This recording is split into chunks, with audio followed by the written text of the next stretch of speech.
My dear students, in the previous class we have discussed about the problems on velocity constant of first order reaction, and then problems on half-life period of a reaction, and including concept of collision theory, ಅದರಲ್ಲಿ temperature coefficient of the reaction, threshold energy of the reaction, activation energy of the reaction, and collision frequency ಕೂಡ ನೋಡಿದ್ವಿ. And one more the important concept ನಾನು ಬಿಟ್ಟಿದ್ದೇನೆ, ಹೇಳ್ಬಿಡ್ತೀನಿ ಈಗ. Criteria for effective collision ಅಂತಿದೆ. ಅಲ್ಲಿ ಒಂದು ಇಂಪಾರ್ಟೆಂಟ್ ಪಾಯಿಂಟ್ ಏನು ಹೇಳ್ಬೋದಪ್ಪ ಅಂತ ಹೇಳಿದ್ರೆ, ಇದನ್ನು ಸ್ವಲ್ಪ 2 ಮಾರ್ಕ್ಸಿಗೆ ಕೇಳಿದ್ದಾರೆ. So right the important right 2 criteria for effect of collision ಅಂತ ಕೇಳಿದ್ದಾರೆ, ಅಥವಾ right the important criteria for effective collision ಅಂತ ಕೇಳಿದ್ದಾರೆ. 2 ಪಾಯಿಂಟ್ ಏನು ಹೇಳ್ಬೋದಪ್ಪ ಅಂತ ಹೇಳಿದ್ರೆ, 1 ಪಾಯಿಂಟ್ ನೆನಪಲ್ಲಿಟ್ಕೊಳ್ಳಿ. ಒಂದು, the molecules should possess activation energy ಅಂತ ಒಂದು ಹೇಳ್ಬೋದು. So the molecule should have proper orientation. So ಮಾಲಿಕ್ಯೂಲ್ಗಳಿಗೆ ಪ್ರಾಪರ್ ಓರಿಯೆಂಟೇಷನ್ ಇರಬೇಕು. ಅವ್ರು ಕೇಳಿರೋದೇನಪ್ಪ ಅಂತ ಹೇಳಿದ್ರೆ, ಕೊಲಿಜನ್ ಆಗಬೇಕು ಅಂದರೆ ಏನು ಕ್ರೈಟೀರಿಯಾಸ್ ಇರಬೇಕು, ವಾಟ್ ಆರ್ ದ ಕ್ರೈಟೀರಿಯಾಸ್, ಅದು write any 2 criteria for effective collision ಅಂತ ಕೇಳಿದ್ದಾರೆ. ಒಂದು ವರ್ಷ ಏನು ಬರೀಬೋದು, 1 point, the molecules should possess proper orientation of the molecule. ಒಂದು, the molecules should possess activation energy. ಇಷ್ಟು ಪಾಯಿಂಟ್ಸ್ನ ಬರೆದ್ರೆ ವಿಲ್ ಗೆಟ್ 2 ಮಾರ್ಕ್ಸ್. 2 ಪಾಯಿಂಟ್ ನೆನ್ಪಿಟ್ಕೊಳ್ಳಿ. ಮಾಲಿಕ್ಯೂಲ್ಸ್ಗಳಿಗೆ ಪ್ರಾಪರ್ ಓರಿಯೆಂಟೇಷನ್ ಇರಬೇಕು, ಅದರ ಜೊತೆಗೆ ಅದಕ್ಕೆ ಎನರ್ಜಿ ಇರಬೇಕು. ಎಂಥ ಎನರ್ಜಿ? ಆಕ್ಟಿವೇಶನ್ ಎನರ್ಜಿ ಇರಬೇಕು. ಆಗಿದ್ದರೆ ಮಾತ್ರ ದಿಸ್ ಆರ್ ವೆರಿ ಇಂಪಾರ್ಟೆಂಟ್. ಇದನ್ನು ಎಕ್ಸಾಮಲ್ಲಿ ಕೇಳ್ತಾ ಇರ್ತಾರೆ, ಅದಕ್ಕೆ ನಾನು ನಿನ್ನೆ ಕ್ಲಾಸ್ ಹೇಳಬೇಕಾಯ್ತು, ಮತ್ತೆ ಇದನ್ನು ಹೇಳ್ತಾ ಇದ್ದೇನೆ. ಈಗ ಯಾವುದಾದ್ರೂ 1-2 ಕ್ರೈಟೀರಿಯಾಸ್ ಹೇಳಿ ಕೊಲಿಜನ್ಗೆ ಅಂತ ಹೇಳಿದ್ರೆ, ಒಂದು, ಮಾಲಿಕ್ಯೂಲ್ಸ್ ಶೋಸ್ ಪ್ರಾಪರ್ ಓರಿಯೆಂಟೇಷನ್ ಅಥವಾ proper orientation of the molecule ಅಂತ 1 ಪಾಯಿಂಟು. 2ನೇದು, the molecules should possess or shows the activation energy. That's all. 2 points ಹಾಕೊಂಡು. So will move on to the next concept, Arrhenius equation ಅಂತ ಬರುತ್ತೆ. ಅರೇನಿಯಸ್ equations 2 ಥರ ಬರುತ್ತೆ. ಒಂದು direct Arrhenius equation, ಮತ್ತೊಂದು Arrhenius equation for energy activation ಅಂತ ಬರುತ್ತೆ. ಈ Arrhenius equation for energy activation ಮೇಲೆ ಪ್ರಾಬ್ಲಮ್ಸನ್ನ ಮಾಡಬೇಕಾಗುತ್ತೆ, ಪ್ರಾಬ್ಲಮ್ಸ್ನ ಸ್ಟಡಿ ಮಾಡ್ತಾವೆ. Okay, so first one is ಡೈರೆಕ್ಟಾಗಿ ನಿಮ್ಗೆ ಏನಾದರೂ 1 ಮಾರ್ಕ್ಸ್ಗೆ ರೈಟ್ ದ ಅರೇನಿಯಸ್ ಈಕ್ವೇಷನ್ ಅಂತ ಕೇಳಿದ್ರೆ ಡೈರೆಕ್ಟ್ ಬರೀಬೋದು, ಯಾವುದರ ಬರೀಬೋದು. ನಿಮಗೇನಾದರೂ 1 ಮಾರ್ಕ್ಸ್ಗೆ ರೈಟ್ ದ ಅರೇನಿಯಸ್ ಈಕ್ವೇಷನ್ ಅಂತ ಕೇಳಿದಾಗ ನೀವು ಎನರ್ಜಿ ಆಕ್ಟಿವೇಶನ್ ಬೇಕಾದರೂ ಬರೀಬೋದು, ಎನರ್ಜಿ ಆಫ್ ಆಕ್ಟಿವೇಶನ್ ಈಕ್ವೇಷನ್ ಬೇಕಾದ್ರೂ ಬರೀಬೋದು, ಡೈರೆಕ್ಟ್ ಅರೇನಿಯಸ್ ಈಕ್ವೇಷನ್ ಬೇಕಾದರೂ ಬರೀಬೋದು. Choice is yours. ಸೊ ನಿಮಗೆ ಬಿಟ್ಟಿದ್ದು. ಸೊ ಹಾಗಾಗಿ ಇಲ್ಲಿ ನಾವು ಹೇಳ್ತಕ್ಕಂಥ ಪಾಯಿಂಟ್ ಏನಪ್ಪ ಅಂತ ಹೇಳಿದ್ರೆ, ಏನಾದ್ರು 2 ಮಾರ್ಕ್ಸಿಗೆ write the Arrhenius equation explain the terms ಅಂತ ಕೇಳಿದಾಗ ಆ ಟರ್ಮ್ಸ್ಗಳನ್ನ ಹೆಸರನ್ನ ಹೇಳಬೇಕಾಗತ್ತೆ. ಹಾಗಾಗಿ ನಿಮಗೆ 1 ಮಾರ್ಕ್ಸಿಗೆ ಏನಾದರೂ ರೈಟ್ ದ ಅರೇನಿಯಸ್ ಈಕ್ವೇಷನ್ ಅಂತ ಕೇಳಿದಾಗ ನೀವು ಎನರ್ಜಿ ಆಫ್ ಆಕ್ಟಿವೇಶನ್ ಈಕ್ವೇಷನ್ ಬೇಕಾದರೂ ಬರೀಬೋದು, ಇಲ್ಲ ಅರೇನಿಯಸ್ ಈಕ್ವೇಷನ್ ಬೇಕಾದರೂ ಬರೀಬೋದು. ನೋಡಿ, ಫಸ್ಟ್ ಇದೇನಿಲ್ಲ ಅರೇನಿಯಸ್ ಈಕ್ವೇಷನ್ ಬರೆಯುವಾಗ ನಾವು ಮೊದಲಿಗೆ ಹೇಳ್ತಾ ಇರೋದು K is equal to A into e small e A by R T. EA by RT. So this is the RNS equation. So K is equal to A by RT. So ಇಲ್ಲಿ K ಅಂದರೆ ಏನು, A ಅಂದರೆ ಏನು, small e ಅಂದರೆ ಏನು, EA ಅಂದರೆ ಏನು, R ಅಂದರೆ ಏನು, T ಅಂದರೆ ಏನು, ದಿಸ್ ಟರ್ಮ್ಸ್. ಇಲ್ಲಿ wear K is equal to rate constant, where K is equal to rate constant. Where K is equal to rate constant. Clear? This A is equal to Arrhenius factor. A is equal to Arrhenius factor. A is equal to Arrhenius factor. Arrhenius factor. Okay. EA is equal to activation energy. Activation energy. This EA is equal to activation energy. Okay, and R is gas constant. R is gas constant. R is gas constant. So what is T is temperature in Kelvin. T is temperature in Kelvin. So these are the factors. ನೋಡಿ, ಇದನ್ನು 2 ಮಾರ್ಕ್ಸಿಗೆ ಏನಾದರೂ ಕೇಳಿದ್ರೆ ಅದು 1 ಮಾರ್ಕ್ಸಿಗೆ ಕೇಳಿದ್ರೆ ಅರೇನಿಯಸ್ equation K is equal to A into small is the E for Napierian logarithm ಅಂತ ಕರಿತೀವಿ. This B is called as the Napierian logarithm ಅಂತ ಕೂಡ ಬರ್ಕೋಬಹುದು. ಅದನ್ನು ಬಿಟ್ಟರು ನಡೆಯೋದು ತೊಂದರೆ ಇಲ್ಲ. ಇ ಅಂದರೆ ಆಕ್ಟಿವೇಶನ್ ಎನರ್ಜಿ ಅಂತ ಕರಿತೀವಿ, ಮೈನಸ್ ಬರಬೇಕಿದೆ, ಮೈನಸ್ ಇ ಅಂತಲೇ ಬರಬೇಕಾಗುತ್ತೆ. So this R is gas constant, T is the temperature in kelvin. So this is the Arrhenius equation and the terms. This is for the Arrhenius equation. ಈ ರೀತಿ ಕೇಳಿದ್ರೆ ಟರ್ಮ್ಸ್ಗಳು. So ಅದೇ ರೀತಿ Arrhenius equation for energy activation. Energy activation ಕೇಳಿದಾಗ ಈ ರೀತಿ ಬರ್ತದೆ. Logarithm base then K2 by K1. So K2 by K1 is equal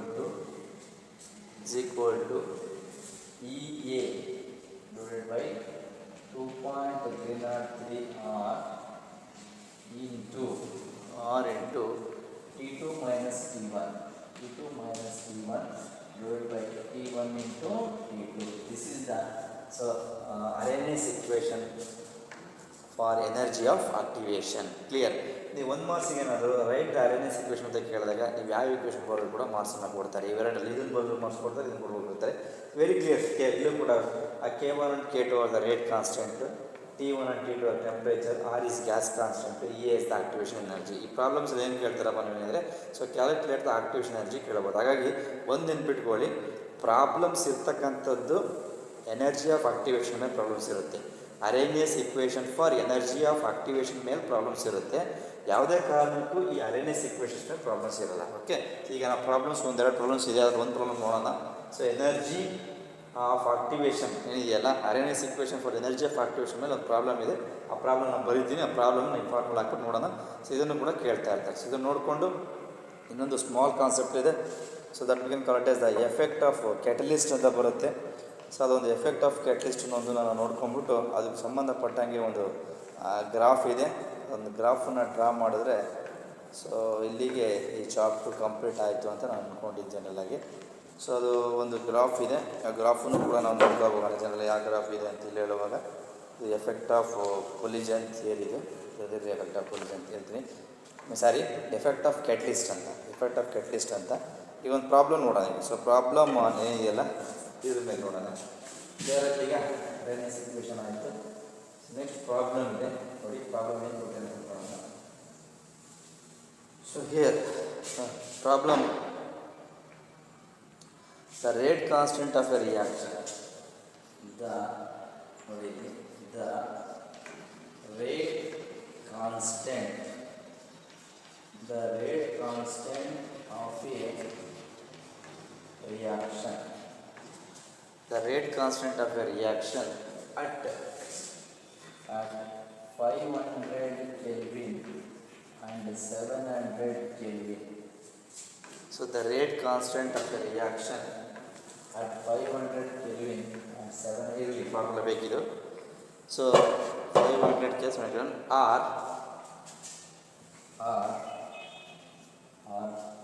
0.02 or 0.02 second inverse and 0.07 second inverse respectively.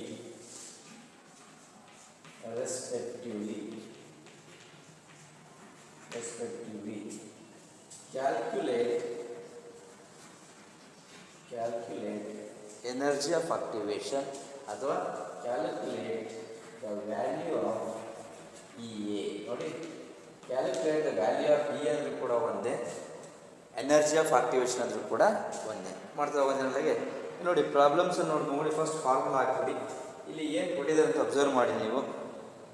ನಮಗೇನು ಬೇಕು, log K1 the rate constant ನೋಡಿ, ಈ values ಇದು K1 K2, this is temperature T1 ಮತ್ತು ಇದು T2 ತೊಂಬತ್ತು ಜನರಿಗೆ ನೋಡಿ. K1 is equal to 0.02 second and K2 is equal to 0.07 second. Clear?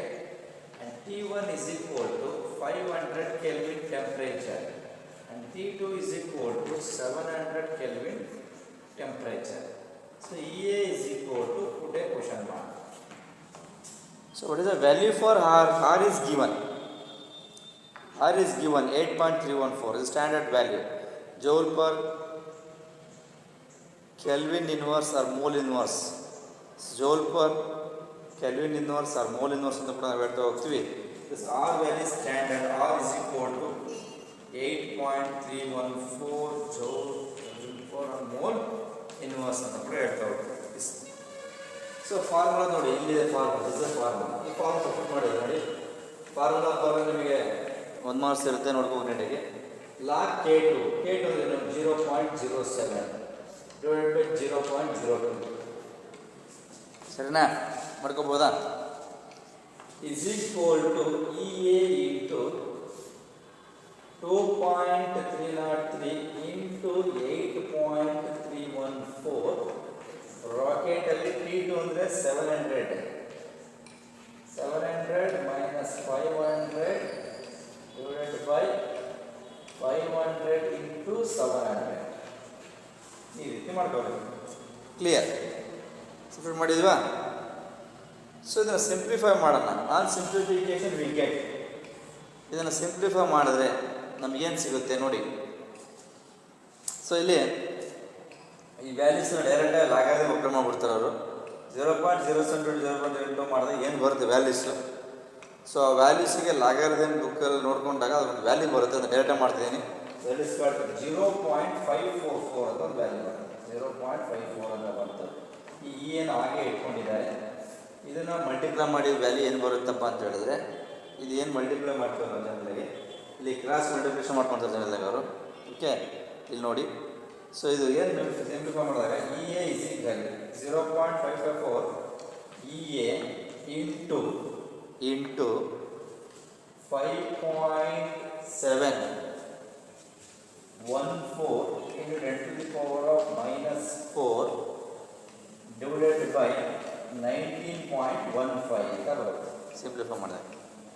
Okay, ನಮಗೆ ಬೇಕಾದ್ರೆ ವ್ಯಾಲ್ಯೂ EA ಬೇಕು. therefore EA is equal to ಎರಡು ದೊಡ್ಡ ಮೇಲೆ ತೋರಿಸ್ಬಿಡಿ. ಓಕೆ, ಎರಡು ಮೇಲೆ ಬರ್ತೀವಿ ಅಂದರೆ 0.544 into 19.15 divided by 5.714 into 10 to the power of minus 4. ನಾನು ಡೈರೆಕ್ಟಾಗಿ ಮಾಡಿದ್ದೀನಿ, ನೋಟ್ಸಲ್ಲಿ ಡೈರೆಕ್ಟಾಗಿ ಮಾಡ್ತಿದ್ದೀನಿ. ಸಿಂಪ್ಲಿಫೈ ಮಾಡಿ ಖಂಡಿತ ಬಂದೇ ಬರ್ತಿದೆ ಆನ್ಸರ್, ಯಾವುದೇ ಕಾರಣ ಮಿಸ್ ಆಗಲ್ಲ. So after simplification, so we get the value is 182. This ನೋಡಿ ಏನು ಬರುತ್ತೆ ವ್ಯಾಲ್ಯೂ ಅಂದರೆ, therefore EA is equal to value is 182. ಎಲ್ಲ ಸಿಂಪ್ಲಿಫೈ ಮಾಡಿದ್ರೆ 18230 joules. therefore ಎನರ್ಜಿ ಯಾವಾಗ ಹೇಳ್ತೀವಿ ನಾವು, joules. this is the final answer. ಈ ರೀತಿ ಇರುತ್ತೆ. So this problem carries 3 marks. 3 marks ಈ ಪ್ರಾಬ್ಲಮ್ಸನ್ನು ಕೇಳ್ತಾ ಇರ್ತಾರೆ. ಭಾಳ ಸಿಂಪಲ್ ಆಗಿರುತ್ತೆ.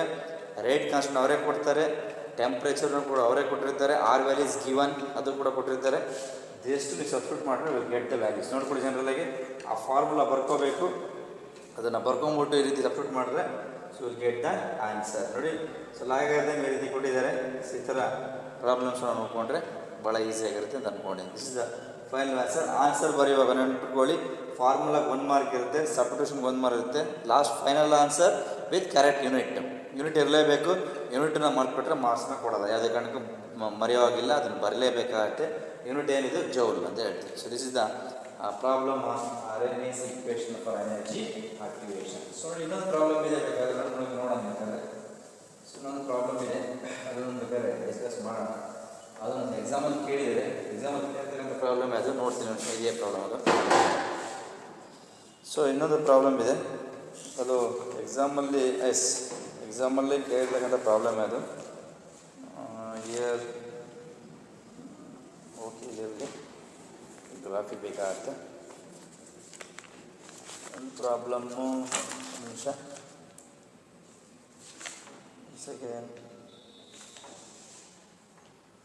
ಇಲ್ಲ, ಪ್ರಾಬ್ಲಮ್ ಇಲ್ಲ, ಒಂದು ಸಲ ನೋಡ್ತೀನಿ. ಎಸ್ ನೋಡಿ, ಎಕ್ಸಾಮಲ್ಲಿ ಕೇಳಿದರೆ ಪ್ರಾಬ್ಲಮ್ ಮಾಡ್ಕೊಂಡ್ಬಿಡೋಣ. ಇನ್ನೊಂದಿದೆ ಪ್ರಾಬ್ಲಮ್ ಇದು ಥರ ಎಕ್ಸಾಮಲ್ಲಿ ಕೇಳಿರ್ತಕ್ಕಂಥದ್ದು 2016 ಕೇಳಿದ್ರೆ ಇಂಪಾರ್ಟೆಂಟ್ ಏನು ಕೇಳಿದ್ರೆ ಹೇಳ್ತೀನಿ. The rate of a particular reaction, the rate of a particular reaction. ನೋಡಿ ಇಲ್ಲಿ ಈ ಥರ ಕೇಳ್ತಾರೆ, ವರ್ಡ್ಸ್ ಬರೀಬಾರ್ದು. The rate of particular reaction doubles The rate of a particular reaction doubles. The rate of a particular reaction doubles when the temperature,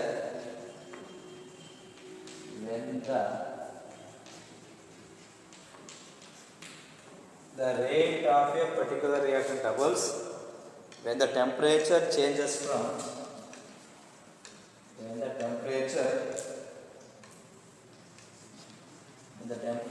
changes from 300 Kelvin to 310 Kelvin. 300 Kelvin to 310 Kelvin. Calculate the energy of activation of the reaction. So calculate energy of the activation reaction. Calculate energy of the activation reaction. Very clear. So the rate of a particular reaction doubles when the temperature changes from 300 Kelvin to 310 Kelvin. Calculate the energy of the activation reaction. Formula as usual formula. And one more thing, problem ಕೊಟ್ಟಿದ್ದಾರೆ, given R value ಕೂಡ ಕೊಟ್ಟಿದ್ದಾರೆ bracket ಅಲ್ಲಿ ಅವರು given R is equal to 8.314 joule ಹೇಳಿದಲ್ಲ, 8.314 joule Kelvin per mole inverse. ಈ ರೀತಿ values ಕೊಟ್ಟಿದ್ದಾರೆ ನೋಡಿ. Formula logarithm K2 by K1 base 10 to EA divided by 2.303 R T2 minus T1 divided by T1 into T2. ಅಷ್ಟೊಂದು ಫಾರ್ಮುಲಾನ values ನೋಡ್ಕೊಳ್ಳಿ. ಇಲ್ಲಿ K1 and K2 values are given. ಎಲ್ಲೂ values ಕೊಟ್ಟಿಲ್ಲ ಅನ್ಕೋಬೇಡಿ. This is very very important. Double ಅಂತ ಹೇಳ್ತಾರೆ. Double ಅಂದ್ರೆ ಅರ್ಥ ಏನು? 2 ಅಂತ ಅರ್ಥ. ಟ್ರಿಪಲ್ ಅಂತ ಹೇಳಿದ್ರೆ 3. ಪ್ರಾಬ್ಲಮ್ಸನ್ನ ಕೇಳುವಾಗ ಕನ್ಫ್ಯೂಸ್ ಮಾಡ್ಕೋಬೇಡಿ. ಅವರೆಲ್ಲೂ ಕೂಡ ರೇಟ್ ಕಾನ್ಸ್ಟೆಂಟ್ ವ್ಯಾಲ್ಯೂಸನ್ನು ಹೇಳಿಲ್ಲ. ರೇಟ್ ಕಾನ್ಸ್ಟೆಂಟ್ 0.02 ಸೆಕೆಂಡ್ ಇನ್ವರ್ಸು, ಅದು 0.05 ಅಂತ ಹೇಳಿಲ್ಲ. ಓದುವಾಗ ಸೆಂಟೆನ್ಸ್ ಎಲ್ಲಿ ಕೊಟ್ಬಿಡಲ್ಲ ಅವರು. The rate of a particular action is double ಅಂತ ಹೇಳ್ತಾರೆ. ಅಲ್ಲಿ ಅಂಡರ್ಲೈನ್ ಮಾಡಿ. ಡಬಲ್ ಮೀನ್ಸ್ 2, 2 ತಾನೆ ನಂಬರ್ ಬರೋದು. ಹಾಗೆ ರೇಟ್ K1 K2 ಬೆಲೆ ಏನಾಗುತ್ತೆ? ಲಾಗರಿಥಮ್ ಬೇಸ್ 10 2 ಆಗುತ್ತೆ. ಇಲ್ಲಿ ವ್ಯಾಲ್ಯೂಸ್ ಬರೆಯುವಾಗ ಏನು ಬರಬೇಕು? Logarithm base 10 is equal to 2.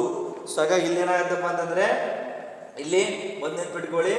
So K1 value 1 ಆಗಿರುತ್ತೆ, ಇದು 2. ಅವೆಲ್ಲ ಬೇಡ ಡಬಲ್ಸ್ ಅಂತ ಕೇಳಿದ್ರೆ ಡೈರೆಕ್ಟಾಗಿ K1 and K2 is equal to 2 ಇರುತ್ತೆ. Logarithm base 10 is equal to 2 ಅಂತ ಬರ್ಕೋಬೇಕು. ಎಲ್ಲಿ ಡಬಲ್ಸ್ ಅಂತ ಕೇಳಿದಾಗ.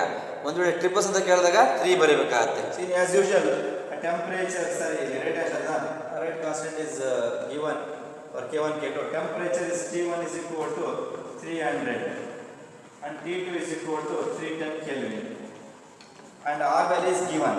R value ಅವರೇ ಕೊಟ್ಟಿದ್ದಾರೆ. ಸಬ್ಸ್ಟಿಟ್ಯೂಟ್ ಮಾಡ್ಬೋದು ಈಗ. ಸೊ ಹಾಗಾಗಿ ಯಾರು ಕನ್ಫ್ಯೂಸ್ ಮಾಡ್ಕೋಬೇಡಿ. ಅಯ್ಯೋ ಈ ಪ್ರಾಬ್ಲಮಲ್ಲಿ ರೇಟ್ ಕಾಸ್ಟ್ ವ್ಯಾಲ್ಯೂಸ್ ಕೊಟ್ಟಿಲ್ಲ ಅಂತ ಅನ್ಕೋಬೇಡಿ. Rate cost values are given. ಈ ಡಬಲ್ ಅಂತ ಹೇಳಿದ್ರೆ 2 ಅಂತ ಬರ್ಕೊಂಬಿಡಿ. ಲಾಗರಿಥಮ್ ಬೇಸ್ 10 2 ಅಂತ ಬರ್ಕೋಬೇಕಾಗುತ್ತೆ ಡಬಲ್ ಅಂತ ಕೇಳಿದಾಗ. ಟ್ರಿಪಲ್ ಅಂತ ಕೇಳಿದಾಗ ಲಾಗರಿಥಮ್ ಬೇಸ್ 10 3 ಅಂತ ಬರೀಬೇಕಾಗುತ್ತೆ. ನೋಡ್ಕೊಳ್ಳಿ, logarithm base 10 2 means double is equal to EA 2.303 into 8.314. R value ಕೊಟ್ಟಿದ್ದಾರೆ 314. ಇಲ್ಲಿ T2 ಅಂದರೆ 310, ಇಲ್ಲಿ 300 divided by 300 into 310 into 310. and after simplification ನೋಡಿ EA ಅಂತ ಬರ್ಕೊಳ್ಳಿ. ಲಾಗರಿಥಮ್ 10 ಅಂದರೆ 2ಗೆ ವ್ಯಾಲ್ಯೂ ಇಲ್ಲ 20 ನೋಡ್ಕೋಬೇಕಾಗುತ್ತೆ. ಆ ಲಾಗರಿಥಮ್ 20 ನೋಡ್ಕೊಳ್ಳಿ ವ್ಯಾಲ್ಯೂಸು. ಎಲ್ಲ ವ್ಯಾಲ್ಯೂಸನ್ನು ತೊಗೊಂಡು ಸಬ್ಸ್ಟಿಟ್ಯೂಟ್ ಮಾಡಿ ಸಿಂಪ್ಲಿಫಿಕೇಶನ್ ಮಾಡೋದು ಏನು ಬರುತ್ತೆ ಹೇಳ್ಬಿಡಿ ಜನಲಾಗೆ. ಇದ್ರ ವ್ಯಾಲ್ಯೂ ಸಿಂಪ್ಲಿಫಿಕೇಶನ್ ಮಾಡ್ಕೊಳ್ಳಿ. ಮತ್ತು ಈ ವ್ಯಾಲ್ಯೂಸನ್ನು ಕೂಡ ಸಿಂಪ್ಲಿಫಿಕೇಶನ್ ಮಾಡ್ಕೊಳ್ಳಿ. ನೀವು ನೀಟಾಗಿ ನೋಡಿಕೊಂಡು ಈಸಿಯಾಗಿದೆ. ಲಾಗರಿಥಮ್ ವ್ಯಾಲ್ಯೂಸನ್ನು ತೊಗೊಂಡು 20 ನೋಡ್ಕೊಂಡು ಬೇಕಾದ್ರೆ ದಿಸ್ ಇಸ್ 0.310 ಅಂತ ಬರುತ್ತಿದ್ದು 0.30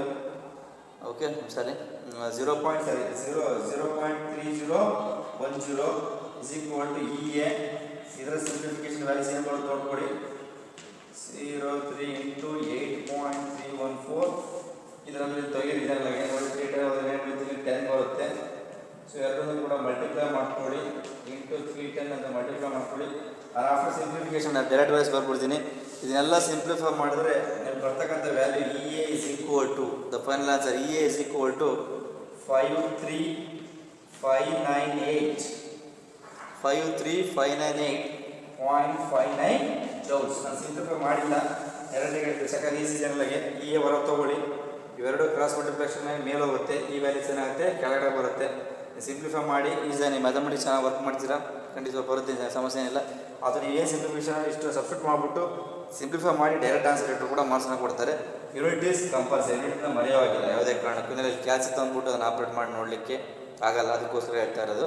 ಸೊ ನಾನು ಡೈರೆಕ್ಟಾಗಿ ಫಾರ್ಮುಲಾ ಕೊಟ್ಟಿದ್ದೀನಿ, ವ್ಯಾಲ್ಯೂಸ್ ಕೊಟ್ಟಿದ್ದೀನಿ, ಸಬ್ಸ್ಟಿಟ್ಯೂಟ್ ಮಾಡಿ ಸಿಂಪಲಾಗಿರುತ್ತೆ. ಇದನ್ನು ಏನು ಮಲ್ಟಿಪ್ಲಿಕೇಶನ್ ಮತ್ತು ಡಿವಿಷನ್ ಅಷ್ಟು ಬಿಟ್ಟರೆ ಬೇರೆ ಏನಿರಲ್ಲ. ಅದು ಮಾಡಿಬಿಟ್ಟು ಫೈನಲ್ ಮಾಡಿದಾಗ ಬರ್ತಕ್ಕಂಥ ಆನ್ಸರ್ ಇದೆ ನೋಡಿ, 53,598.59 joules. This is the answer. ಇದನ್ನು ಎಕ್ಸಾಮ್ ಒಂದ್ಸಲ ಕೇಳಿದ್ದಾರೆ. So this is the problem for, ಅಥವಾ this is the value for energy of activation. Clear? So move on to the last concept of this chapter. ಸರಿನಾ? ಯಾರನೇ ಮೇಲೂ ಕೂಡ ಕೇಳ್ತಾರೆ. So ಎಲ್ಲಿ ಕೂಡ ಫಸ್ಟ್ ಆರ್ಡರ್ ಮೇಲೆ ಕೇಳಿದ, ಇನ್ನು ಆಫ್ಟರ್ 2 ಮಾರ್ಕ್ಸ್ ಕೇಳಿದ್ದಾರೆ. ಸೊ ಈ ಟಾಪಿಕಲ್ಲಿ ತಾವು ಪ್ರಾಬ್ಲಮ್ಸ್ ಸ್ವಲ್ಪ ಕಾನ್ಸಂಟ್ರೇಟ್ ಮಾಡಿ. ಅದನ್ನು ಬಿಟ್ಟರೆ ನಿಮಗೆ ಹೇಳ್ತಕ್ಕಂಥ ಇನ್ನೊಂದು ಕಾನ್ಸೆಪ್ಟ್ ಏನಪ್ಪ ಅಂತ ಹೇಳಿದ್ರೆ, ಸೊ ಮೇಜರಾಗಿ ನೀವು ನೆನಪಿಡಬೇಕಾಗಿರೋದು ಏನಪ್ಪ ಅಂತ ಹೇಳಿದ್ರೆ, ಜನರಲಾಗಿ ಬೇಕಾಗಿರ್ತಕ್ಕಂಥದ್ದು ಎರಡು ಡಿರೈವೇಷನ್ ಮರಿಬೇಡಿ. Integrated rate constant of a first order reaction and integrated rate constant of a zero order reaction. ಇವೆರಡು ರಿಯಾಕ್ಷನ್ಸ್ ಯಾವುದೇ ಕಾರಣಕ್ಕೂ ನೀವು ಸೊ ಮರಿಬೇಡಿ. So I will move on to the next one is effect of catalyst ಅಂತ ಒಂದು topic ಇದೆ, ಅದನ್ನು ಮಾಡಲಿ ಈ ಚಾಪ್ಟರ್ ಕಂಪ್ಲೀಟ್ ಆಗುತ್ತೆ. So next one is effect of catalyst. Effect of catalyst, ಇಲ್ಲಿ ಕ್ಯಾಟಲಿಸ್ಟ್ ಏನು ಎಫೆಕ್ಟ್ ಮಾಡುತ್ತೆ ಅನ್ನೋದನ್ನು ನೋಡ್ಕೊಂಬೋಣ. Is the effect of catalyst. But effect of catalyst ಅಂದರೆ action of catalyst can be explained on intermediate complex formation theory. ಅಂದರೆ ಈ action of ಕ್ಯಾಟಲಿಸ್ಟನ್ನು explain ಮಾಡಲಿಕ್ಕೆ ಒಂದೆರಡು ಥಿಯರಿ ಬರುತ್ತೆ, ಅದನ್ನು ಇಂಟರ್ಮೀಡಿಯೇಟ್ ಇಲ್ಲಿ ಹೇಳ್ತಾರೆ. ಅದನ್ನು this can be explain on the basis of intermediate complex theory. So intermediate complex formation theory, intermediate complex formation theory, intermediate complex formation theory ಅಂತ ಕೂಡ ಹೇಳ್ತೀವಿ. ಅಥವಾ one more name is called activated complex theory. The action of catalyst can be explained on the basis of the activated complex theory. ನೋಡಿ, activated complex theory ಮೇಲೆ ಏನು ಮಾಡ್ತಾರೆ, explain ಮಾಡ್ತಾರೆ. ಯಾವುದನ್ನ? ಆಕ್ಷನ್ ಆಫ್ ಕ್ಯಾಟಲಿಸ್ಟ್ನ. ಸರಿನಾ? ಆ ಥಿಯರಿ ಏನು ಹೇಳುತ್ತೆ, ಇಲ್ಲಿ 2 ಪಾಯಿಂಟ್ ಬಿಟ್ಕೊಳ್ಳಿ. ಯಾವುದಾದ್ರು ಕೆಮಿಕಲ್ ರಿಯಾಕ್ಷನ್ಸ್ ನಡೆಯುವಾಗ ಒಂದು ಪ್ರೆಸೆನ್ಸ್ ಆಫ್ ಕ್ಯಾಟಲಿಸ್ಟ್ ಮತ್ತು absence of catalyst. Presence of catalyst ತಗೊಂಡಾಗ ರಿಯಾಕ್ಷನ್ ರೇಟ್ ಏನಾಗುತ್ತೆ, ಫಾಸ್ಟ್ ಆಗುತ್ತೋ ಸ್ಲೋ ಆಗುತ್ತೋ. So in presence of catalyst, so what happens in the chemical reaction, catalyst ಪ್ರೆಸೆನ್ಸಲ್ಲಿದ್ದರೆ ರಿಯಾಕ್ಷನ್ ರೇಟ್ ಫಾಸ್ಟ್ ಆಗುತ್ತೋ, energy ಏನಾಗುತ್ತೆ.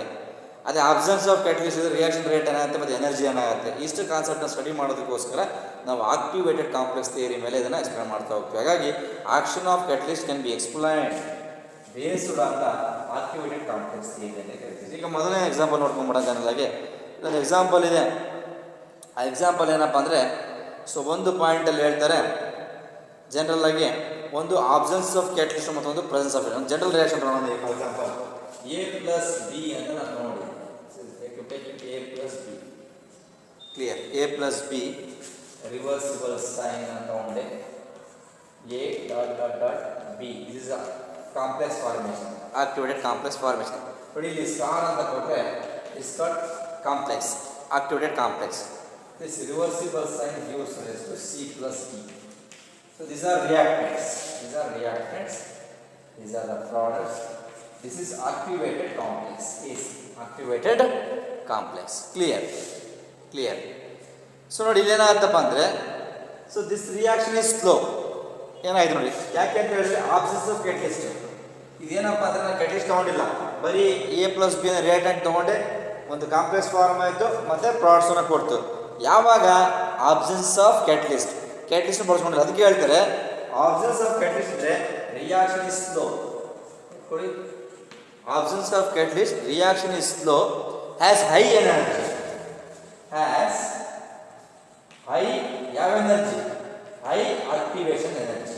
ನೆನ್ಪಿಟ್ಕೊಳ್ಳಿ, ಆಬ್ಸೆನ್ಸ್ ಆಫ್ ಕೆಟಲಿಸ್ಟನ್ನು ಬಳಸ್ಕೊಳ್ದೆ ರಿಯಾಕ್ಷನ್ನ ಪ್ರೊಸೀಡ್ ಮಾಡಿದ್ರೆ ರಿಯಾಕ್ಷನ್ ಸ್ಲೋ ಇರುತ್ತೆ, ಎನರ್ಜಿ ಏನಾಗಿರುತ್ತೆ ಜಾಸ್ತಿ ಇರುತ್ತೆ. ಟು ದ ಸೇಮ್ ರಿಯಾಕ್ಷನ್, ಇದೇ ಸೇಮ್ ರಿಯಾಕ್ಷನ್ನ to the same reaction is conducted in presence of catalyst X. ಈ ಸೇಮ್ ರಿಯಾಕ್ಷನನ್ನು ಒಂದು ಕ್ಯಾಟಲಿಸ್ಟ್ ಎಕ್ಸನ್ನು ತಗೊಂಡು ಪ್ರೊಸೀಡ್ ಮಾಡೋದು. ಈಗ ಅಂದರೆ ಮೇಲ್ಗಡೆ ಇರ್ತಕ್ಕಂಥ ರಿಯಾಕ್ಷನ್ಸಲ್ಲಿ ನಾವು ಕ್ಯಾಟಲಿಸ್ಟನ್ನ ಬಳಸ್ಕೊಂಡಿಲ್ಲ. To the same reaction is conducted in presence of catalyst. What happens ಈಗ ನೋಡೋಣ ಜನರಲ್ಗೆ. So the same reaction is conducted in presence of catalyst X, new activated complex is formed ಅಂತ ಹೇಳ್ತಾರೆ. ಒಂದು ನ್ಯೂ ಆಕ್ಟಿವೇಟೆಡ್ ಕಾಂಪ್ಲೆಕ್ಸ್ ಫಾರ್ಮ್ ಆಗುತ್ತೆ. ಯಾರು ನೋಡೋಣ ಈಗ ನೋಡಿ, ಸೇಮ್ ರಿಯಾಕ್ಷನ್ ಈಗ A plus B plus X ಬರ್ಕೋಬೋದಾ? So what is X? It's a catalyst. The new activated complex is formed. New A dot dot X dot dot B and this gives rise to star. And this is your symbol sign C plus D and again X. C plus D plus X. ಇಲ್ಲಿ observe ಮಾಡಿ ಜನರಿಗೆ, ಮೇಲ್ಗಡೆ ಇರ್ತಕ್ಕಂಥ ಒಂದು ರಿಯಾಕ್ಷನ್ಸಲ್ಲಿ ನಾವು catalyst ತೊಗೊಂಡಿಲ್ಲ, reaction slow ಆಗುತ್ತೆ ಮತ್ತು energy ಜಾಸ್ತಿ ಇರುತ್ತೆ. ಇದೇ ಸೇಮ್ ರಿಯಾಕ್ಷನನ್ನು ಇನ್ ಪ್ರೆಸೆನ್ಸ್ ಆಫ್ ಕ್ಯಾಟಲಿಸ್ಟ್ ಮಾಡಿದಾಗ ಒಂದು ನ್ಯೂ ಆಕ್ಟಿವೇಟೆಡ್ ಕಾಂಪ್ಲೆಕ್ಸ್ ಫಾರ್ಮ್ ಆಗುತ್ತೆ. Is called as the catalyst. ನೋಡಿ, this is the new activated complex ಇಲ್ಲಿ ಫಾರ್ಮ್ ಆಗುತ್ತೆ. ಸೊ ಇಲ್ಲಿ ಏನು ಇಂಡಿಕೇಟ್ ಮಾಡುತ್ತಪ್ಪ ಅಂದರೆ, ಸೊ ದಿಸ್ ಆಸ್ ಜನರಲ್ ಆಗಿ is this reaction is fast has less energy. This indicates the reaction is fast. Presence of catalyst, reaction is fast, has less activation energy. Has less activation. It's a difference. ಇಲ್ಲಿ action of catalyst ಅಂತ ನೋಡೋದಾದ್ರೆ, absence of catalyst ತಗೊಂಡಾಗ reaction rate is slow, energy is high. In presence of catalyst, the new activated complex is formed. The reaction is fast, energy is less. Lesser energy ಅಂತ ಕೂಡ ನಾವು ಅದನ್ನು ಹೇಳ್ತಾ ಹೋಗ್ತೀವಿ. ಬೇಕಾದ್ರೆ ಕನ್ಕ್ಲೂಷನ್ ಕೊಡೋದಾದ್ರೆ ಇದಕ್ಕೆ, the new activated complex decompose to form products. ಈ new activated complex decompose ಆಗಿ C ಪ್ಲಸ್ D ಅನ್ನು ಪ್ರಾಡಕ್ಟ್ಸನ್ನು ಕೊಡುತ್ತೆ ಮತ್ತು ಕ್ಯಾಟಲಿಸ್ಟ್ ಹೊರಗಡೆ ಹೋಗುತ್ತೆ ಜನರಲ್ ಆಗಿ. ಸೊ ಹಾಗಾಗಿ ಕ್ಯಾಟಲಿಸ್ಟ್ ಅಂದರೆ ನೆನ್ಪಿಟ್ಕೊಳ್ಳಿ, A catalyst is A chemical substance which alters the rate of the reaction without undergoing any chemical change. ಒಂದು ಕ್ಯಾಟಲಿಸ್ಟು ರಿಯಾಕ್ಷನ್ ರೇಟನ್ನು ಆಲ್ಟರ್ ಮಾಡುತ್ತೆ, ಫಾಸ್ಟ್ ಮಾಡುತ್ತೆ ಮತ್ತು ಕಡಿಮೆ ಮಾಡುತ್ತೆ. ಫಾಸ್ಟ್ ಮಾಡೋದನ್ನ ಪಾಸಿಟಿವ್ ಕ್ಯಾಟಲಿಸ್ಟ್ ಅಂತ ಕರಿತೀವಿ, ಸ್ಲೋ ಮಾಡೋದನ್ನ ನೆಗೆಟಿವ್ ಕ್ಯಾಟಲಿಸ್ಟ್ ಅಂತ ಕರಿತೀವಿ. ಹಾಗಾಗಿ ಕ್ಯಾಟಲಿಸ್ಟ್ ಒಂದು ಕೆಮಿಕಲ್ ಸಬ್ಸ್ಟೆನ್ಸು, ಅದು ರಿಯಾಕ್ಷನ್ ರೇಟನ್ನು ಆಲ್ಟರ್ಸ್ ಮಾಡುತ್ತೆ, ಆದರೆ ಅದು ಯಾವುದೇ ಕಾರಣಕ್ಕೂ chemical change without undergoing any chemical change, that we can call it as the catalyst ಅಂತ ಕರಿತಾ ಹೋಗ್ತೀವಿ. ಸೊ ಹಾಗಾಗಿ ಇಲ್ಲಿ ಪ್ರೆಸೆನ್ಸ್ ಆಫ್ ಕ್ಯಾಟಲಿಸ್ಟ್ ನೋಡುವಾಗ ಡಿಕಾಂಪೋಸ್ ಆದರೆ ನಮಗೆ ಪ್ರಾಡಕ್ಟ್ ಸಿಗುತ್ತೆ ಮತ್ತು ಕ್ಯಾಟಲಿಸ್ಟ್ ಬರುತ್ತೆ ಜನರಿಗೆ. And the catalyst is regenerated. And the catalyst is regenerated. Therefore, the new activated complex has lesser energy.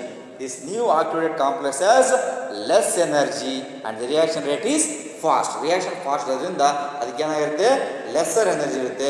Therefore, the reaction becomes faster. The new activated complex has lesser energy and the reaction becomes faster anta heltare. Clear? The reaction becomes faster. So therefore EA and this also EA. Clear? EA dash is less than EA ಅಂತ ಕರಿತಾ ಹೋಗ್ತೀವಿ. ನೆನ್ಪಿಟ್ಕೊಳ್ಳಿ, this is the ಹೇಳುವಾಗ EA dash ಇದು EA dash less than EA ಅಂತ ಹೇಳ್ತೀವಿ. So ಅವಾಗ ಇಲ್ಲಿ ಹೇಳುವಾಗ ಏನಪ್ಪ ಅಂದರೆ, ಸೊ ಇಲ್ಲಿ ಒಂದು ನೆನ್ಪಿಟ್ಕೊಳ್ಳಿ, so this is the activation energy. Activation energy ಎಲ್ಲಿ ಜಾಸ್ತಿ ಇರುತ್ತೆ ಮತ್ತು ಎಲ್ಲಿ ಕಡಿಮೆ ಇರುತ್ತೆ ನೆನ್ಪಿಟ್ಕೊಳ್ಳಿ. Activation energy has high in case of absence of catalyst. Activation energy is less in case of presence of catalyst. Therefore, this is the final conclusion. EA dash is less than EA ಅಂತ ಬರುತ್ತೆ. ಇದಕ್ಕೆ ಸಂಬಂಧಪಟ್ಟಂಗೆ ಒಂದು graph ಇದೆ. ಆ ಗ್ರಾಫನ್ನು ಒಂದ್ಸಲ 2 marks ಕೇಳಿದ್ರು, ಅದನ್ನು ಗ್ರಾಫನ್ನು ನೋಡಿಬಿಟ್ರೆ ಸೊ ಇಲ್ಲಿಗೆ ಚಾಪ್ಟರ್ ಕಂಪ್ಲೀಟ್ ಆಗುತ್ತೆ. It's very very important graph. ಇದನ್ನ ಒಂದ್ಸಲ ಎಫೆಕ್ಟ್ ಆಫ್ ಕ್ಯಾಟಲಿಸ್ಟ್ ಮೇಲೆ ಆ ಗ್ರಾಫನ್ನು ಡ್ರಾ ಮಾಡೋಕ್ಕೆ ಕೇಳಿದ್ರು. ಒಂದು ನೆನಪು ಇಟ್ಕೊಂಬೇಡಿ ನೀವು, ಆಬ್ಸೆನ್ಸ್ ಆಫ್ ಕ್ಯಾಟಲಿಸ್ಟ್ ಬಂದು ಅಂತ ಹೇಳಿದ್ರೆ ರಿಯಾಕ್ಷನ್ ಸ್ಲೋ ಇರುತ್ತೆ, ಎನರ್ಜಿ ಜಾಸ್ತಿ ಇರುತ್ತೆ. ಅದೇ ಪ್ರೆಸೆನ್ಸ್ ಆಫ್ ಅಂತ ಬಂದಾಗ ಹೊಸ ಕಾಂಪ್ಲೆಕ್ಸ್ ಫಾರ್ಮ್ ಆಗುತ್ತೆ, ನ್ಯೂ ಆಕ್ಟಿವೇಟೆಡ್ ಕಾಂಪ್ಲೆಕ್ಸ್ ಫಾರ್ಮೇಷನ್ ಆಗುತ್ತೆ. ಎನರ್ಜಿ ಏನಾಗುತ್ತಪ್ಪ ಅಂತ ಹೇಳಿದ್ರಲ್ಲಿ ರಿಯಾಕ್ಷನ್ ಬಿಕಮ್ಸ್ ಫಾಸ್ಟರ್, ಎನರ್ಜಿ ಜನರಲಾಗಿ ರಿಯಾಕ್ಷನ್ ಕೂಡ ಫಾಸ್ಟ್ ಆಗಿರುತ್ತೆ, ಎನರ್ಜಿ ಬಿಕಮ್ಸ್ ಲೆಸ್ಸರ್, ಎನರ್ಜಿ ಕಡಿಮೆ ಇರುತ್ತೆ. ರಿಯಾಕ್ಷನ್ ಫಾಸ್ಟ್ ಆದರೆ ಎನರ್ಜಿ ಕಡಿಮೆ ಇರುತ್ತೆ, ರಿಯಾಕ್ಷನ್ ಸ್ಲೋ ಆದ್ರೆ ಎನರ್ಜಿ ಜಾಸ್ತಿ ಇರುತ್ತೆ. ಯಾವ ಎನರ್ಜಿ ಅದು? ಆಕ್ಟಿವೇಶನ್ ಎನರ್ಜಿ ಅಂತ ಹೇಳ್ತೀವಿ. ಇದಕ್ಕೆ ಸಂಬಂಧಪಟ್ಟ ಒಂದು ಗ್ರಾಫ್ ಇದೆ. That graph is activation energy versus ಇದನ್ನೆಲ್ಲ 2 ಮಾರ್ಕ್ಸ್ ಕೇಳೋ ಚಾನ್ಸ್ ಇರುತ್ತೆ. ಇದನ್ನ ನಾವು ಗ್ರಾಫ್ ಮಾಡ್ಕೊಂಡ್ಬಿಡಿ. This activation energy Y axis ಅಲ್ಲಿ E activation energy versus reaction coordinates. Reaction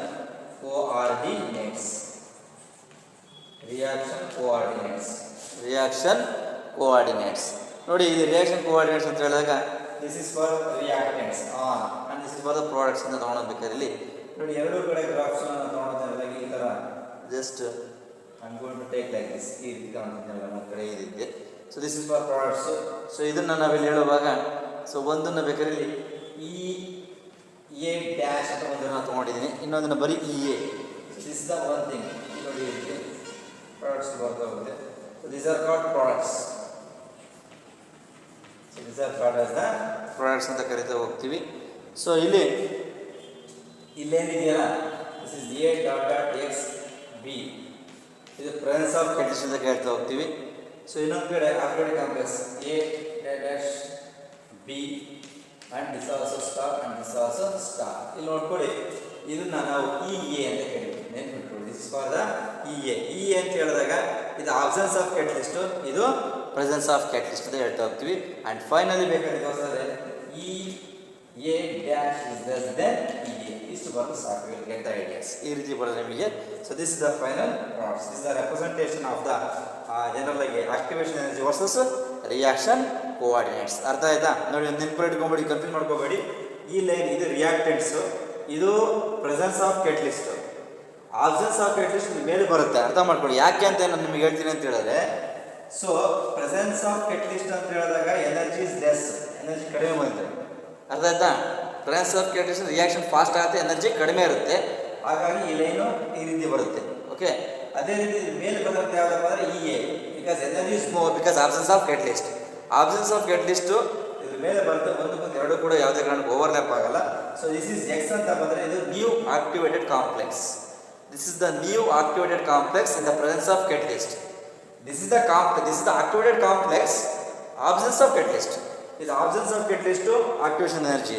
In the presence of catalyst, the reaction fast, energy less. In the reaction slow, energy more. So this is the important graphical representation of the activation energy versus reaction coordinates with respect to effect of catalyst. ಬಗ್ಗೆ ನೋಡ್ಕೊಂಡ್ರೆ ಸಾಕು. ಒಂದು sir 2 marks ಕೇಳಿದ್ರಿಂದ ಬರೀರಿ ಅಂತ. So ಹಾಗಾಗಿ ಇದನ್ನು ನೋಡ್ಕೊಂಡ್ರೆ ಇವೆಲ್ಲ ಅನ್ಕೊಂಡ. ಸೊ ಇಲ್ಲಿಗೆ ಕೆಮಿಕಲ್ ಕೈನೆಟಿಕ್ಸ್ ಚಾಪ್ಟರ್ ಕಂಪ್ಲೀಟ್ ಆಗಿದೆ. ಸೊ ನೋಡ್ಕೊಳ್ಳಿ ಜನರಲ್ಲಾಗಿ. So 4th chapter from physical ಕೆಮಿಸ್ಟ್ರಿಯಲ್ಲಿ ಐ ಥಿಂಕ್ ಇನ್ನೊಂದು ಚಾಪ್ಟರ್ ಉಳ್ಕೊಂತು. ಸರ್ಫೇಸ್ ಕೆಮಿಸ್ಟ್ರಿ ಒಂದು ಟಾಪಿಕ್ ಮಾಡಿ, ಫಿಸಿಕಲ್ ಕೆಮಿಸ್ಟ್ರಿ 4 ಕಂಪ್ಲೀಟ್ ಆಗುತ್ತೆ. ನಾವು ಈ ಟಾಪಿಕಲ್ಲಿ ಒಂದು ನೆನಪಲ್ಲಿ ಇಟ್ಕೊಳ್ಳಿ. ತಾವು ಏನು ನೆನಪಲ್ಲಿ ಇಡೋಕ್ಕಾಗಿಲ್ಲ ಅಂದರೆ ಅಟ್ಲೀಸ್ಟ್ ಒಂದು ಕೆಲವೊಂದು ಕಾನ್ಸೆಪ್ಟನ್ನು ಮರಿಬೇಡಿ. ಒಂದೆರಡು ಗ್ರಾಫ್ ಬರುತ್ತೆ ನಿಮಗೆ. ಎಫೆಕ್ಟ್ ಆಫ್ ಕೆಟಲಿಸ್ಟ್ ಒಂದು ಗ್ರಾಫ್ ಬರುತ್ತೆ. ಮತ್ತು ಇನ್ನೊಂದು ಫಸ್ಟ್ ಆರ್ಡರ್ ರಿಯಾಕ್ಷನ್ ಅಂತ ನಿಮಗೆ ಹೇಳಿದ್ನಲ್ಲ, ಆ ಸ್ಲೋಪ್ ಅಂತ ಬರುತ್ತೆ. LAN concentration for by time ಅಂತ ಬರುತ್ತಲ್ಲ, ಅಲ್ಲೊಂದು ಗ್ರಾಫ್. ಅದ್ರ ಜೊತೆಗೆ ತಾವು ಇಡೀ ಟಾಪಿಕಲ್ಲಿ ಏನೂ ಓದಿಲ್ಲ ಅಂದರೆ ಪರವಾಗಿಲ್ಲ, 2 ಡಿರವೇಷನ್ ಮಾತ್ರ ಯಾವುದೇ ಕಾರಣಕ್ಕೂ ಮರಿಬೇಡಿ.